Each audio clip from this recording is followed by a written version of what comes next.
Earlier in the course, we used the power series expression for 1 over 1 plus x squared to derive a power series for its antiderivative tan inverse of x shown above. Even though the sum of minus 1 to the n times x to the 2n is not convergent at the endpoints of its interval of convergence, this might change when we integrate. So to find the actual interval of convergence for this power series expression for tan inverse of x, we need to check what happens at the endpoints of the interval of convergence.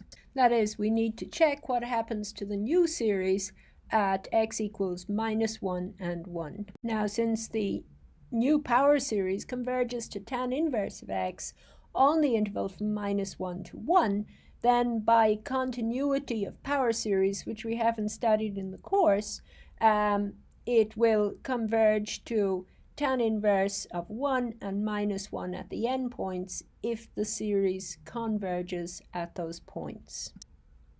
So checking for convergence or divergence at the endpoints of the interval of convergence for our power series expression for tan inverse of x, we get when we plug in x equals 1, we have that this series equals the sum of minus 1 to the n over 2n plus 1.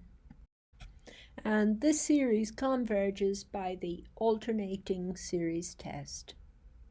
Checking the details, we see that the absolute values of the terms of the series are decreasing as n increases, and the limit as n goes to infinity if the absolute value of the terms is 0.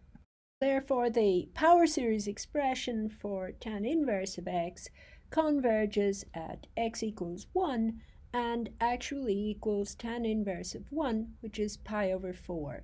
So we get that the sum from 0 to infinity of minus 1 to the n over 2n plus 1 is pi over 4.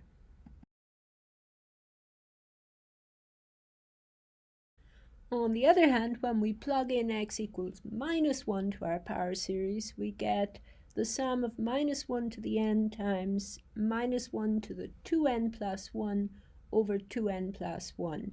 And minus 1 to the 2n is 1, so this turns out to be the sum from 0 to infinity of minus 1 to the n plus 1 over 2n plus 1. And this is just minus the series we just looked at that we got when we plugged in x equals 1 into our power series. So we can see immediately that it equals minus tan inverse of 1 or tan inverse of minus 1. And we can also just check using the alternating series test as we did above.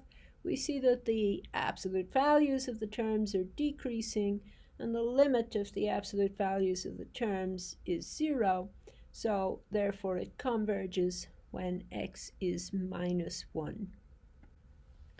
Therefore, the interval of convergence for our power series is the closed interval from minus 1 to 1. And by continuity of power series, we get that the sum of the power series when x equals 1 is tan inverse of 1, which is pi over 4, and the sum of the power series when x is minus 1 is tan inverse of minus 1, which is minus pi over 4.